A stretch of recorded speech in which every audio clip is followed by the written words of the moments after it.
সঙ্গে কোথাও যেন একটা হয়তো শান্তি পেল। বড্ড কষ্ট পাচ্ছিল মেয়েটা। এই তো 2 দিন আগে তো আমরাই গিয়ে দেখা করে এসেছি ওর সাথে।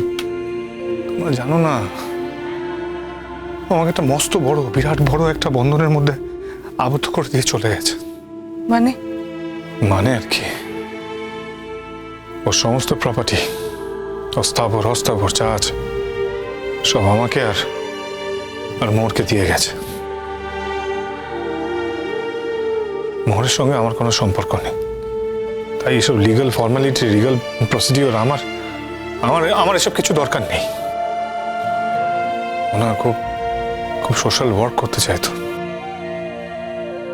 ও সবসময় চাইতো যে ওর স্থাবর অস্থাবর সম্পত্তি যা করে গেছে সমস্ত কিছু যেন সমাজের জন্য, এই সোশ্যাল কাজে যেন ব্যবহার হয়। এখন আর কি, ওর লাস্ট জার্নিটা যাতে সুন্দরভাবে হয় সেটাই। মোহরকে একবার খবর দেওয়া দরকার। আমি খবর দিতে পারবো না।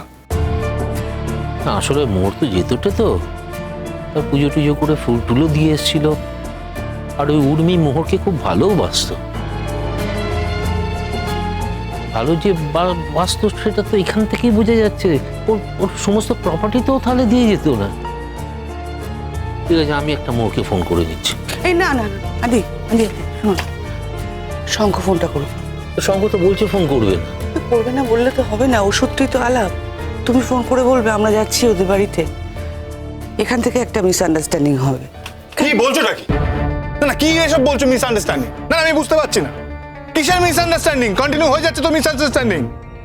এই মিসআন্ডারস্ট্যান্ডিং হতে হতে তো সবকিছু শেষ হয়ে গেছে, সব রিলেশন সব হয়ে গেছে, সব কমপ্লিট। বাবু, আর কোনো আন্ডারস্ট্যান্ডিং এর দরকার নেই। আমি বলছি আর কোনো আন্ডারস্ট্যান্ডিং এর দরকার নেই। কিরকম একটা খবর পেলে তুমি? আমরা সবাই কি অবস্থার মধ্যে আছি এই মুহূর্তে। তুমি মাথা গরম করো না বাবু। তোমার মোহরকে একটা ফোন করা উচিত। ফোনটা করো। দেখো, মোহর তো গিয়েও ছিল, সবকিছু মিটেই গিয়েছিল। আরে বাচ্চা মেয়েটা তো চলেই গেছে। মোহর গেলে মেয়েটার আত্মা হয়তো শান্তি পাবে। তুমি ওকে খবরটা দাও। এর মধ্যে আর কোনো দ্বন্দ্ব রেখো না। ফোনটা করো।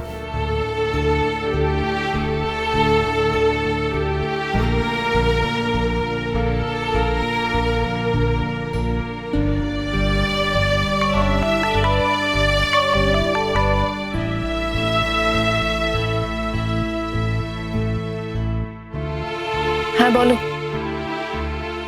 আমি বলছিলাম শঙ্কর রায় চৌধুরী।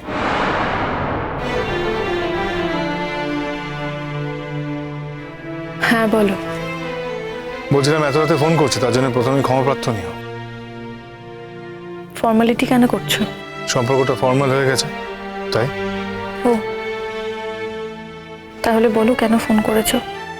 একটা খারাপ খবর আছে। কি হয়েছে? মানে, কার কি হয়েছে? স্যার ঠিক আছেন? ম্যাম ঠিক আছেন তো? স্যার আর ম্যাম ছাড়াও আমার জীবনে আরো কিছু মানুষ আছেন। হ্যাঁ, তা ঠিক। তাদের সঙ্গে আমার জীবনের যোগ আছে কিনা সেটা অবশ্য আমি জানি না। ভেবে দেখো, একটু মাথায় প্রেশার দাও যে কারোর সাথে এরকম যোগ আছে কিনা। শোনো, উর্মি পাস্ট হবে। কি? হ্যাঁ হ্যাঁ ঠিকই বলছি, এক্ষুনি খবর পেলাম। আমার মনে হলো যে তোমাকে খবরটা জানানো উচিত, তাই জন্য আমি তোমাকে জানাচ্ছি। তুমি কোথায় আছো? বাড়িতেই আছি, বেরোচ্ছি। আমিও পড়তে যাচ্ছি। কি করে পৌঁছবে এত রাতে একা? একটা ভাড়ার গাড়ি ডেকে নেবো। এত রাতে ভাড়া গাড়িতে যাওয়াটা উচিত হবে। যদি অসুবিধে না থাকে তাহলে তুমি আমার গাড়িতে যেতে পারো। তোমাকে তো আবার অনেকটা ঘুরে আসতে হবে। আরে বাবা, ঘুরে আসতে হলে আসতে হবে, কিছু করার নেই তো। এখনো পর্যন্ত যখন তুমি সার্টিফিকেট পাওনি বা অ্যাপিয়ার করিনি আমরা কেউ, তখনো পর্যন্ত তুমি আমার ওয়াইফ। আর ঠিক সেই জন্যই তোমাকে আমি এত রাতে একা ছাড়তে পারবো না। I am sorry. এত রাতে একা বেরোনোর কথাও ভাবছি বা কেন? সবকিছুতে একটা সীমা আছে। এত সাহস কেন? তুমি তুমি ম্যামকে বলো আমি ওয়েট করছি। খবরদার শঙ্খ বলে দাও, যদি না যাওয়ার হয় যাবে না, কিন্তু ওকে একা যেতে হবে না। একটা যদি কোনো বিপদ ঘটে যায় আমরা তো সবাই তো সেই এখতিয়ারের মধ্যে পড়ে যাব। এটা যেন মাথায় রাখে। তুমি স্যার ম্যামকে বলো না যে এত চিন্তা করতে হবে না ওদের, আমি ওয়েট করছি। আমি না হয় দরজা খুলে নিচে দাঁড়াচ্ছি, তাহলে সুবিধা হবে। কোনো প্রয়োজন নেই, আমি গিয়ে হর্ন দেব। এত রাত সবাই ঘুমোচ্ছে।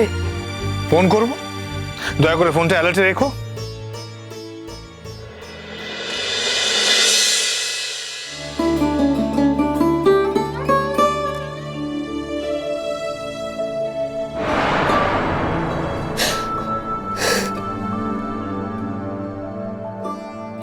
শঙ্খ আমি যাব? হ্যাঁ, আমরা তো যাবই। ও যাক, এরকম একটা খবর আমি একটু এরকম ভাবে তো যাওয়া যায় না। এরকম একটা খবর যাব না, ও আগে আগে যাক, তারপর আমরা যাবো। তোমরা বরঞ্চ একটা কাজ করো, মানে এখন যেও না, অনেক রাত হয়ে গেছে, রাত মানে ভোর হতে যায়, আর আমার পৌঁছতে দেরিও হবে। তোমরা বরঞ্চ ওই ভোরবেলা সকাল সকাল কোনো একটা সময় এসো, তাহলেই ভালো হবে। রওনা হও, তুমি যেতে যেতেই সকাল হয়ে যাবে, আমরা পৌঁছে যাবো। তুমি যাও।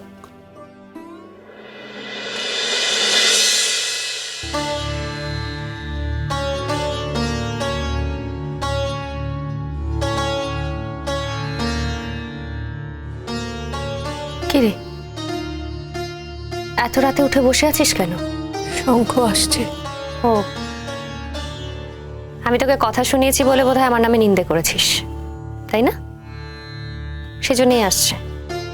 আমাকে তুই কত ছোট ভাবিস দিদি, আর কত ছোটই বা করবি তুই আমাকে। যতটা ছোট তুই আমায় করতে চাস, আমি কিন্তু ততটা ছোট নই দিদি। তো এত রাতে শঙ্খ আসছে কেন?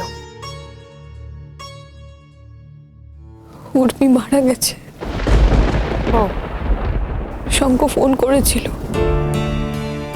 আমি যদি যেতে চাই আমি তো যাব, তাই আমি এত রাতে একা যাব। আমি বলেছিলাম আমি গাড়ি ভাড়া করে যাচ্ছি, কিন্তু ও তাতে রাজি হলো না। ও বলছে ও আসছে। তোর যাওয়ার কি দরকার? মানে তুই গিয়ে কি করবি? ও তো শঙ্কর বন্ধু। না, আমার যাওয়ার হয়তো কোনো দরকার নেই, কিন্তু আমি উর্মি পছন্দ করতো তো, তাই। তাই নাকি? পছন্দ করতো? তুই তো করতিস না। দিদি, তোর কিসের প্রবলেম? তুই আমার সঙ্গে এই ব্যবহারটা কেন করছিস?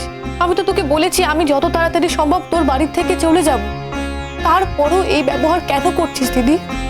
শোন, তুই আমার বাড়িতে থাক আর না থাক, তার জন্য কিন্তু আমার ব্যবহারটা বদলাবে না।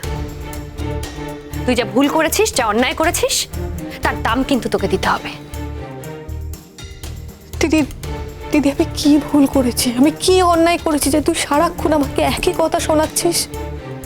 ছাড় মোহর, এখন আর তোকে এসব বলে লাভ নেই। এখনো যদি তুই এই কথা জিজ্ঞেস করিস যে তুই কি ভুল করেছিস, কি অন্যায় করেছিস, তাহলে তোর সাথে আর কথা বাড়িয়ে লাভ নেই।